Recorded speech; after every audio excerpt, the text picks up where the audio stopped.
Going up to another meeting of the Santa Barbara Real Estate Investor Association. Looks like everybody got in here okay. You've got your parking passes. We can validate them out there if you didn't know that. And we made it to 2012. Yay! So, we have got the main website up here, Santa Barbara SBREIA.com. We've also, if this works, got an agenda here. We did our little networking. See, the nice thing about coming in here, this is geared for national or global market, and obviously it's very small. We don't have a whole lot of people here, but we're really big on the internet, right? Anybody that's out there is big on the internet because you can reach everybody. So that's what we're doing. You have the advantage coming here to be able to actually talk to people, network, and ask questions. It's pretty hard to ask questions when you're home watching a video. In fact, does anybody know what time it is? 6:09. I keep waiting for some clown in the back to say it's howdy doody time. How do you do that? It's actually time for an extreme makeover. Whatever. Dean, you're fast on the draw there. Okay, so what happens here? You want to, you've had lunch, you've had dinner, you're kind of in a TV mode, and going, So in order to help wake you up a little bit, we play this little game, and if you hear me say what I just said, then you say, whatever, and then I give you a little cash, because the truth is, we used to get into these things for free. We had to buy some food. We don't have to buy food anymore. If we can get a little bit more than 20 people, we actually get a little profit, and I'm able to give some of that money away by helping wake us up so we're not falling asleep and we're into this thing and trying to figure out how are we going to make it in 2012, how are we going to actually do some investing and make this happen, okay? I'm not seeing any quantum leaps, but I am seeing some light at the end of the tunnel. I'm feeling pretty good about where things are going right now and heading in 2012, so we're here as a team. We're all working together. We're going to do this. Okay? I'm going to talk a little bit about 20K rent-ready properties and also the computing side of investing. At 7 o'clock, we're going to have Lloyd Siegel here, who is an excellent speaker, very entertaining. You're going to love him. And he's going to go from 7 to 9 and talk about foreclosure properties, California non-judicial foreclosures. All this good information up here. He's got fabulous stuff to tell you, so you're going to like it. We do have a blog site, so if you're on and wondering when our next meeting is, who's going to be speaking, and what's going on, you want to go to the main website, work your way down to the blog site, and it'll show you where we are. We're no longer at Denny's, we're no longer at the pizza place. We had to get serious and up to game, so we're going to be here from now on as Parker. Okay? And everything that we do, we video. In fact, I've got my son Michael Ringwald back there on the camera. Okay? And I got my daughter Alana out there doing the registration. And then I've got my dad, Will Ringwald, here in the back. Yay! So we've got a family thing going on here. And it's good. If you've got kids and you can get them involved, you got, to do whatever you can do to kind of get them excited and see what's going on. And their excitement's starting to pick up, so it's working. So everything we do, we video, we put it up there, it's all free. Okay? So let's talk a little bit about the 20K rent-ready properties. These are investments that happen around the nation. They are, that's the full price. You're not getting a loan. This is not $20,000 down, and then you have to figure out how to get qualified. Total amount. I do have a link on some of my websites to take us back to a Google document. And in fact, this is how I manage and run these 20K properties. It's all up on Google. If you're wondering, well, how much did we spend last month? Where are we going? What's this costing? It's in a spreadsheet. It's all on Google. You can get to it anytime. If you want to see, well, now they said they replaced an outlet in the bedroom. I'd sure like to see that outlet. I've got pictures of the outlet before, pictures of the outlet afterwards. The contractors know If they don't give me the before and after pictures, they don't get paid. Okay? The only person that's going to get on everybody to make sure this happens is me, because the investors get to go back and enjoy their life. They just get a check every month for half the rent, and at the end of 6 years, they want to sell. We can sell it, get a profit. They get the profit back. You can take a look. If we can scroll down this, there's an example of the money, $20,000.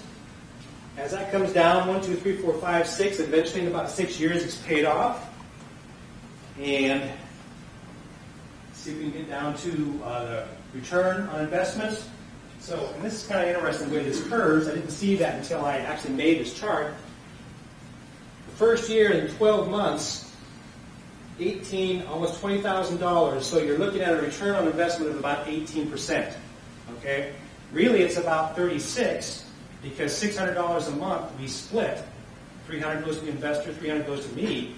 So for the investors, an 18% return. Okay? The next year, we're, pushing up in the 20s, 30s, 50s, 60s, and you can see how it raises pretty quick. By the time you get to the 6th year, you're up to 100% return. You paid off $20,000 through the rent. Yes, the investor will have to pay for repairs like plumbing, electrical, anything that shows up, utilities, you name it. And it seems like, wow, that could be a lot of money. What would that do to my returns? Well, this particular property that I've got here, which was out in Fort Wayne, we had to put maybe $3,000 or $4,000 into it more than we planned on, because foreclosure properties, they're vacant. You don't know what shape they're going to be in and what's going to happen. You can't get the power on. There's going to be some skeletons in the closet. So the first year is kind of like, okay, we get somebody living in there, what's going to happen? Well, when that's all settled down, things are even smoother. It didn't make that much of a difference. I think we went from 18% down to 17% in the first 12 months. But, from that point on, it just climbs and away it goes. And like I say, I do all the work.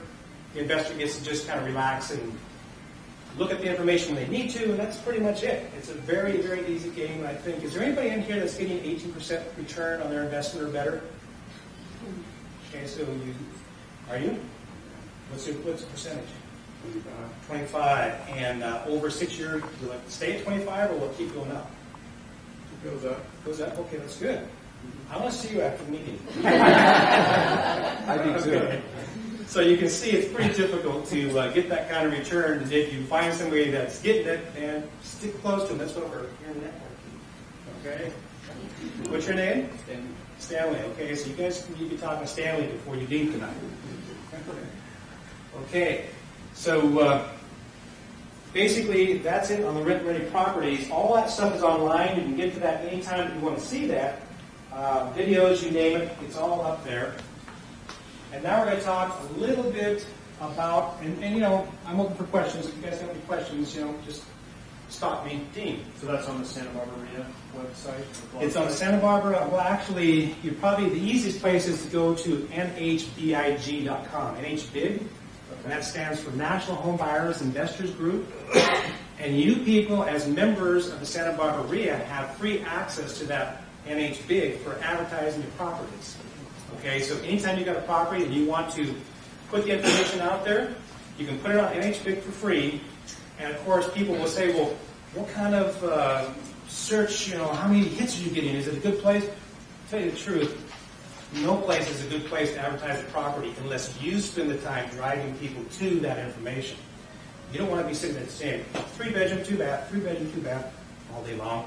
You want to drive people to your information and let them see it all. So you're going to have to do something about getting people there. Okay? Yeah, I'm getting a little dry here, so I'm going to grab some water. Okay, so now as we move on, that answer your question there, Dean? Yeah, thanks. Now as we move on to the computing side of investing, how many people in here have smartphones? Okay. Did you notice on your smartphone that when you go to a website, sometimes you have to pinch and squeeze to be able to see what's going on? That seems like, wow, that's really cool technology. You can pinch and squeeze. But the truth is, nobody wants to pinch and squeeze. Okay? So what's happening is we have a whole world out there of websites that are not mobile friendly, and there's a whole lot of websites that need to be upgraded to make them mobile friendly. In fact, we've got some people here. Sheila is doing web design. It's another contact for you if you want some help. You might have seen my card out there, Santa Barbara Computing Services. I worked at the university for 25 years. We built up a computer service organization. We actually created ucsb.edu, the main campus website. And so, I'm computer literate. My son has been working on computers since he was 2 or 3, my daughter too. And so they're actually doing websites through WordPress with my help. So if you need to upgrade a website, or you don't have a website, you would like to have one, the first thing you want to do is you want to say, well, is it mobile friendly? Can people get to it? Let's take a quick look here and see if we can bring something up that's not mobile friendly so you can see the difference. Okay. And here is Santa Barbara Computing Services. That's my actual website. And it's got these cute little things that pop up and do things. In fact, you can go to the rate page and you can figure out, how much you're going to have to pay if you go through me. But if you don't go through me and you go through my son and daughter, it's only $15 an hour. And I oversee it. If they've got any problems, I help them, and there's no extra charge to you. So that's a good thing. But if you wanted something that was mobile friendly, and you came back up and you looked at that particular website, and you tried to maybe, let's see if we can shrink this thing up a little bit here. Okay. Look it the other way. Yeah. There we go. If I can get up there without closing it. Here we go, down here. Now what you'll notice is,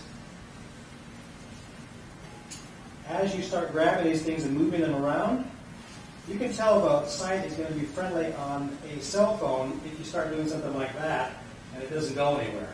You're going to have to pinch and squeeze something like that. So I've got 5 or 6 or 8 different websites, and I've still got to go back through and make some of them mobile friendly. Okay. For instance, if we were to go to greenwald.net, and this is just kind of a personal website, not really a business website, but I'm temporarily putting things here so that eventually I can move them over to a business website. What you'll see, if you come back up here and we collapse this, is now look what happens. You see how everything moves? So this is about the size of a cell phone right there. So if you want a cell phone looking at it and start scrolling down, the text would be readable, you'd be able to see what's going on, and I put a link on here that really shouldn't be on here because it's a personal website, not a business website, but I'm just kind of cleaning up these websites and it takes a long time to do it. So guess what I've got on here? Rent. And guess what's happening? I'm finding out that there's a lot of tenants that say, I don't have a computer, I can't do automatic payments on my computer, I don't know computers, I don't want to know computers, but I got a cell phone. Can you take pictures? Yeah. Can you take pictures of a broken toilet? Yeah. Can you browse the web? Yeah. Okay, well, go to this site, click on this PayPal button, and you can actually pay your rent through PayPal to me. Now notice here, when you get here, it's kind of confusing, you're not quite sure, but it does say National Home Buyers, and that's my business, National Home Buyers LLC, and $850 is a rent. And, they think they might have to have a PayPal account, but down here someplace, it says don't have a PayPal account. You don't really even have to have a PayPal account. You just have to have a credit card. And if you know that you click on don't have a PayPal account, you can go do that without even having a PayPal account and pay your rent with a credit card. On a cell phone, it's even better because it just gives you 2 options. Log into PayPal or pay with a credit card.